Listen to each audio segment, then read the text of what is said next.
የለም እንደ ሃይማኖት የለም። ነገር ግን ያ ማለት ጌታ ዘመንህን ይባርከው የለም። ስለዚህ የትኛውም ቦታ ላይ አንድ ነብይ ጠቅሶ አንድ የመጽሐፍ ቅዱስ ጸሐፊ ከኦሪት ዘፍጥረት እስከ ራዕይ ድረስ አቀሌ ነብይ ክርስቲያን ነበር ያለበት ቦታ የለም። ወፍ እኔ ጋር ግን እንዳለ ነብያቶች ሙስሊሞች እንደሆነ አሳይሃለሁ። ዛት ሶሃይ እኮ ለዛ እኮ ነው እናንተ ያንን ስላያችሁ ነው እንደዛ ያላችሁት እና ያወጃችሁት። አለቀ እኮ ምንም እኮ ሌላ እንትን ይሉ ገብቷል።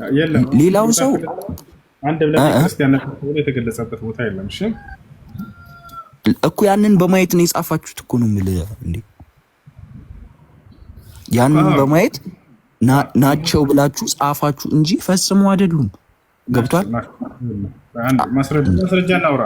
በግድ እኮ አይደለም በማስረጃ ከ600 ዓመት በኋላ የተጻፈው ማስረጃ እኔ አምናለሁ። ቀጥልሽ። አይደለም ይኸውልህ ከአምላክ ዘንድ የመጣ ቃል ነው። ነብዩ መሐመድ ሰለላሁ ዐለይሂ ወሰለም ከመሲሁ በኋላ የተላኩ ነብይ ናቸው ወይ? አዎ እናምናለን እኮ። ነገር ግን ያ ቃል የእርሳቸው አይደለም።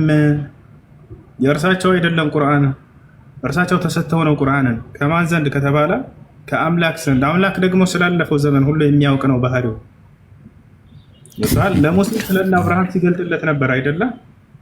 እኔ በአብርሃም ጊዜ ነበር መጽሐፍ ካልሆነ አልሰማውም ሙሴን አላልክም። አሜን ብለህ ተቀብለሃል። ስለ ኖህ ተጽፏል መጽሐፍ። ቁርአኑን የጻፈው ማን ነው? ቁርአን የጻፈው የነብዩ ሰለላሁ ዐለይሂ ወሰለም ሰሃቦች ናቸው። ኦኬ ሰሃቦች ናቸው። ኢቭን እነሱ ራሱ እኮ ምንድን ነው የሚለው መጽሐፍ ከጀመረ በኋላ ምን እንደሆነ ነው የሚገልጸው። እስኪ ራስ መልሰው ምን ነው የሚለው